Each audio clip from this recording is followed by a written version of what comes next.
بدراسي ممر بينيام فصوم استصحفو ترجم قانقا فرنساي بتግርኛ ዝሓዛ ልሳን ዘርእስታ መጽሓፍን ብራና ትብል መዝገበ ቃላትን ዝተመረቓ ኮይነን ተን መጽሓፍቲ ኣብ መበረ ባር ቱሪዝም ትግራይ ዓብይ ግደ ከም ዘለወን ደራሲ ተን መጽሓፍቲ ገለጽ መብዛሕትኡ ናይ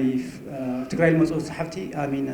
ቱሪስትስ መብዛሕትኡ ፈረንሳውያን እዮም ካብለ ጣልያናውያን ጀርመናውያን እዮም ስለዚህ ተብዛት ዚኦ ብቋንቋውን ክስተናገዱ ብጣዕሚ ደስ ይብሎ እዚ ድማ ካብ ልምዲ ዝረኽቦ ነገር እዩ ሳምን ቢል ከምንበል አይ ናገሪ መብዛሕቲ ግዜ እዚ እንታይ ነው ፈረንሳይኛ ነው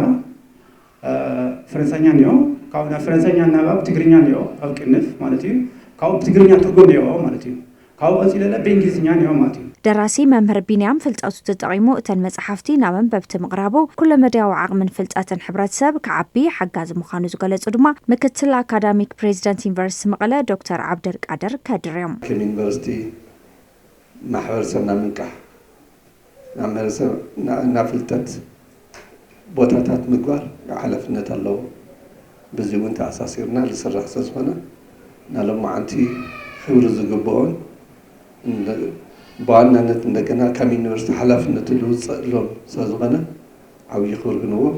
ኣብ ዩኒቨርሲቲ መቀለ መምህር ቋንቋ ፈረንሳይኛ ቢንያም ዳዊት በወገኑ ቋንቋ ፈረንሳይኛ ኣብ ዓለም ለኸ ትካላት ናይ ምስራሕ ዕድል በር ዝኸፍት ይብል ፍሬንች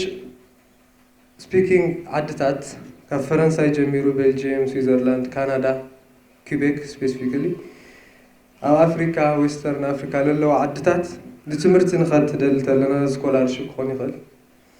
قدمي على بهاوتاوي فرنسايኛ ተናጋሪ ተኾነ قدمي بهاوካ ያው ስኮላርሺፕ ምክንያቱም ዞም ዓድታት ዚኦም እቲ ትምህርቲ በፈረንሳይኛ ይልባው ስለዚህ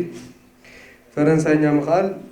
ናይ ባዕሉ ዕድል ነይዎ ማለት እዩ ተን መጽሓፍቲ ቋንቋ ፈረንሳይኛ ናብ ትግርኛ ተተርጉሙ በመልክዕ መዝገበ ቃላትን በሙሉ ሐሳብን ተሰናድዩ ናበን በብቲ ቀሪቦም